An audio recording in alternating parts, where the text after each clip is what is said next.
Bonjour à vous. Aujourd'hui, j'avais envie sur un coup de tête de tenter un nouveau truc. Pas d'horreur, pas de gore. Juste un petit voyage dans les coulisses d'un épisode. Bon, j'imagine que depuis le temps, vous avez compris le processus de création sur ce podcast. En grande partie, je fonctionne d'une manière très simple. Je me base sur une illustration pour créer toute pièce une histoire. Parfois, ça peut être de la SF, du drama, du gore, du malsain.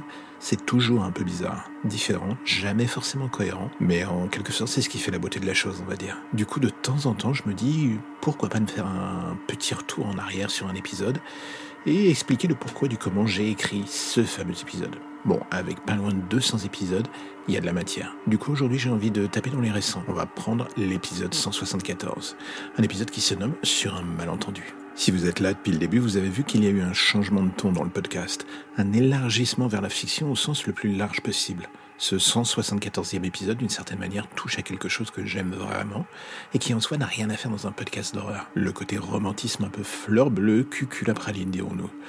Ouh, la belle expression de petit vieux. J'aime bien ce style en fait, sous toutes ses formes. Les plus classiques, stylisés, clichés ou banals. Et cet épisode touchait du doigt un peu ce genre. Comme beaucoup, cela se joue sous la forme d'un teasing. J'ouvre souvent la porte d'une histoire et je ne la referme jamais. Les auditeurs peuvent ainsi l'interpréter et la continuer de la manière qu'ils désirent. Et ici, quand on y réfléchit, ça peut se prendre de tant de manières différentes. Un récit potentiel à la Richard Matheson, plutôt old school, avec une love story qui tourne mal, où il jette dans le jeune homme la mort et le temps. Une histoire romantique qui se la jouerait à la Ilmarie version coréenne ou entre deux rives pour son remake US, avec une love story sur deux époques. Écrire sur ce que l'humain a de plus mauvais en soi est un truc intéressant, on ne va pas se mentir, mais ce n'est pas forcément tout ce qui m'intéresse. On aime se faire peur, c'est une chose, et je suis le premier à prêcher cette religion, mais parfois être plus léger, ça fait aussi pas mal, ça fait du bien en fait. Voilà, on peut dire les choses comme ça. Ce 174e épisode, d'une certaine manière, aussi naïf qu'elle puisse paraître, je le voulais aussi simple et léger, capable de parler à tout le monde, pas forcément sur quelque chose d'ultra complexe.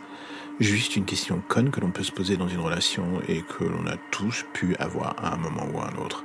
On a tous réfléchi un court instant en regardant celui ou celle qui partage notre vie. On s'est tous posé cette question. Purée, je crois que je suis en passe de faire une Mark Levy, docteur. Non, en fait, blague à part.